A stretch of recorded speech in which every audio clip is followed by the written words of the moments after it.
enough, I can have access to a quality education, or if my parents push me in the right direction, I have access to an education. But I think there are so many communities over the world where education remains such a huge luxury that they can't even access it, forget getting an excellent education. So I think I'm really passionate about giving those people an education, the ones who can't access it easily. So whether that be refugee kids, or that be the children of sex workers in Calcutta, or that be the kids we are teaching in today's classrooms, I think everyone deserves the right, because education is a tool that we can use to design our future. And I think there would be nothing better than pursuing a 2-year fellowship where the only thing you're focusing on is a classroom and a set of children, and sort of tracking their growth over a period of time. So I think in my classroom, kids realize that education is a luxury because they see their parents struggle to send them to school. Living in a community like Malwani, I think just getting out of that cycle of poverty, and illiteracy is really key to these kids. The fight for survival is very real because it's so congested, and like there's just so many families, and even these kids, they're not the only child, or they don't just have one sibling. They have 8-9 siblings living in the same house with parents. So you're competing for food, you're competing for an education. If your parent thinks that you are the brighter one of like all the kids that they have, they'll put you in school, they won't put your sibling in school. So they grow up, they're literally born into competition, and I think if they don't learn how to compete, they aren't going to get ahead in life. If you don't make a decision, someone else will make it for you.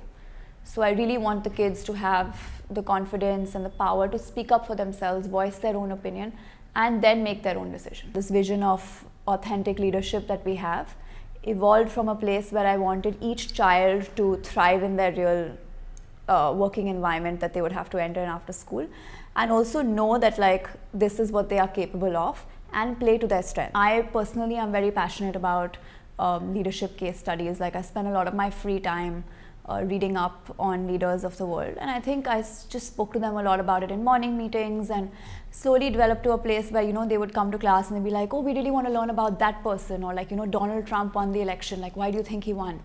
And we would just start speaking about all these world leaders, and I'd say like leadership isn't something, again, it's not a luxury, it's not something that is accessible only to a few people, or only if I'm a particular type of person can I be a leader.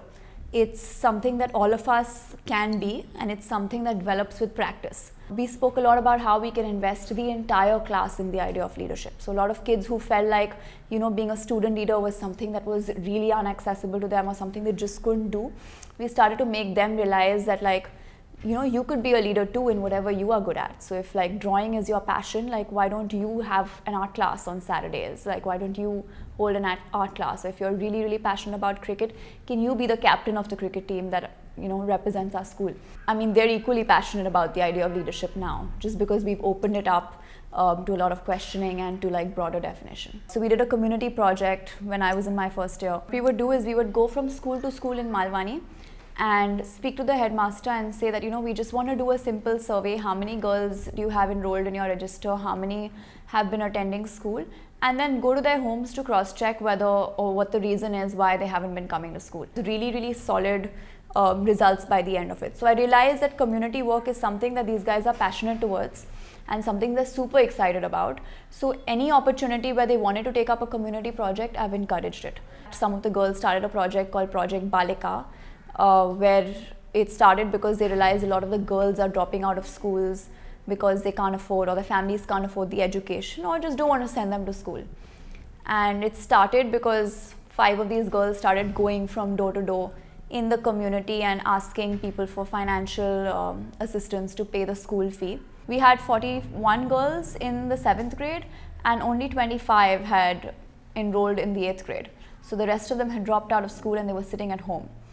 And it was our responsibility, and it was sort of the hard work of these girls that we managed to get the others back to school for the next academic year. The mothers started to get, or even the families started to get a lot of like social clout because of that, and a lot of the girls were like, oh, you're the mother, you're Kusum's mother, or you're Pooja's mother, and I think they felt really good about it.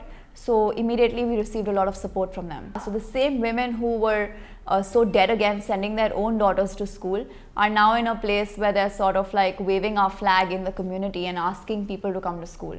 So I think that's a big change that we've seen, and it's only happened because the girls have not taken no for an answer. I remember there was this one girl's house where her home situation is so bad that she has 3 sisters and a stepmom, and none of them wanted her to go to school. The minute they see that she has friends who are so invested in her education, or she has a teacher who's so invested in her education that they're actually visiting our home every second day, they sort of give in to the idea.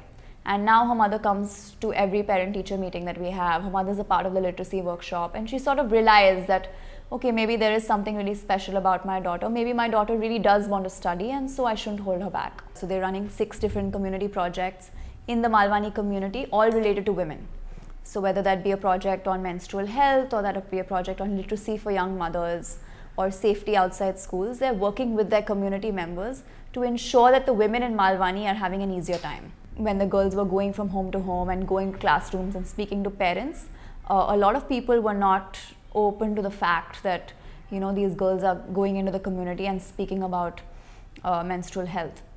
So I think then sort of taking surveys to see how people were reacting to the topic, and then after our education session, again, like taking another survey to see how people are reacting. And now we see that after our project and after we've actually introduced sanitary napkins in schools, a lot of girls don't feel the need to run home anymore.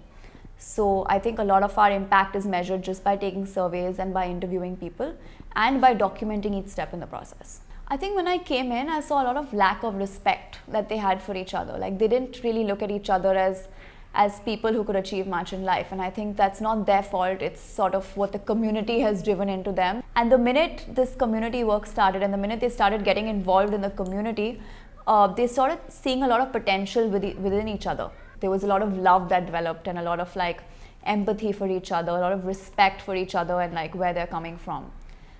So I think there was a direct impact that our community work had within the classroom as well. So I joined halfway through the first year of my fellowship, and that was because a fellow had left from the classroom already due to a health issue. So there was only one fellow that time. And by the end of the year, you know, he took 3 months off because he had a family issue. And then the second year I had another co-fellow who joined, and then she quit. So basically I've sort of been alone in that classroom environment with 80 children. I saw myself breaking down a couple of times, and I sat with a lot of the kids who I thought were matured enough, and I said, you know, what do you think we could do in this case?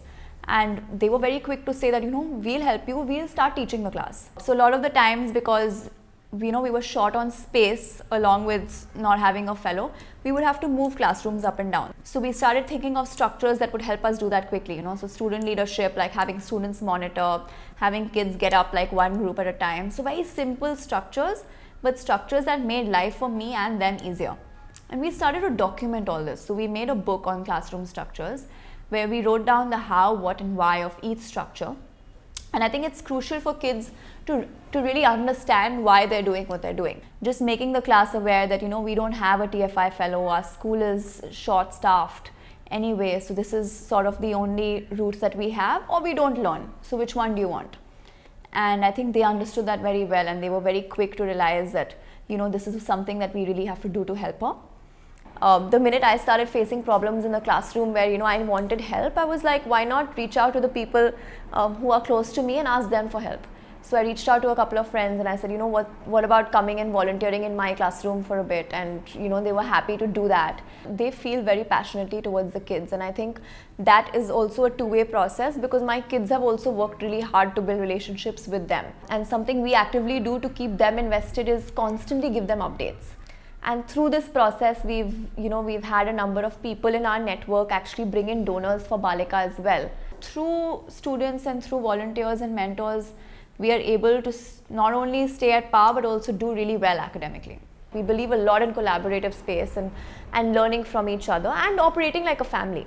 So if this person is a member of our family, how can we help them grow? And I think that's really imperative to my own development as well as a leader. So before this, I'd been working just independently and for myself. I think it was a very, in some ways, a really selfish way of existing. Here I'm looking at not only myself, but a growth of another individual and investing different stakeholders in that individual's journey. Learning how to communicate effectively and learning how to look at things from the other person's perspective before trying to invest them is something that I have really developed, is a skill that I have really developed during the fellowship.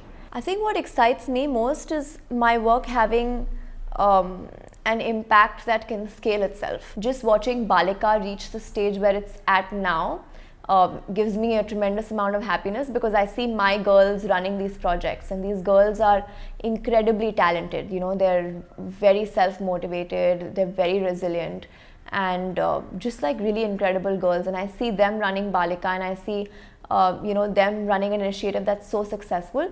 That gives me a lot of happiness, because I know that I'm touching lives that go beyond my classroom. I think most days I'm left inspired by the kids in my classroom, and I think no matter the problems or the challenges they face in their community, they come in the next day and they're like super charged up and ready to go, and I think there's nothing more powerful than that.